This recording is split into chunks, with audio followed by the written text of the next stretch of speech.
Tallow is simply beef fat that has been cooked down to remove impurities. Rendered fat, or sheep fat, is called tallow. Rendered chicken fat is called schmaltz. Rendered butter, also known as clarified butter, is called ghee.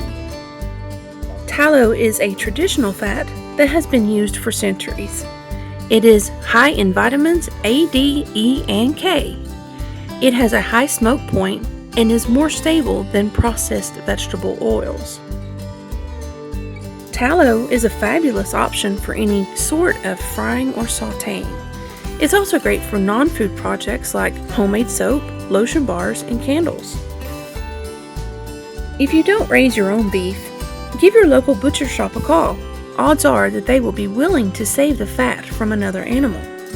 It can also be purchased online. There are two rendering methods: wet rendering, where you add some water to the pot, and dry rendering, where there's no water. First, you'll need to trim the beef fat. I highly recommend starting off with cold fat, as it is much easier to handle.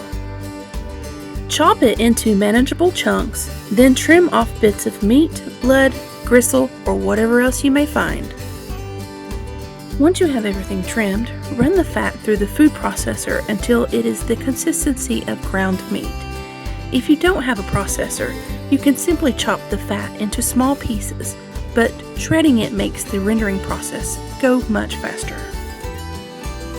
Dump the shredded fat into a slow cooker or a large stock pot. Begin melting it at very low heat.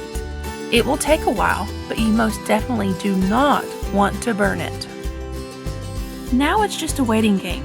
It will probably take several hours, depending on how much fat you are rendering. A 6-quart crock pot full will take 5 to 6 hours to render.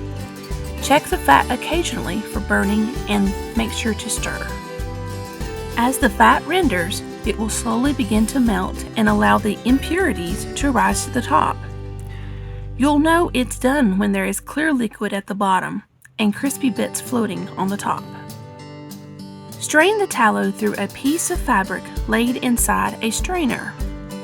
At this point, if you want to do the wet rendering, add water and at least a half a cup of salt. Pour into a bowl, allow it to harden completely in the fridge overnight. Once the tallow has hardened, remove the fat from the top. It will come out as a solid. For the wet rendering, the water will be at the bottom.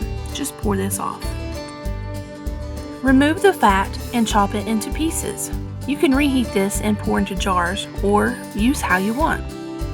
Many will store their tallow in their pantry at room temperature, but I like to keep it in cool storage. If you are interested in even longer storage, it can be frozen.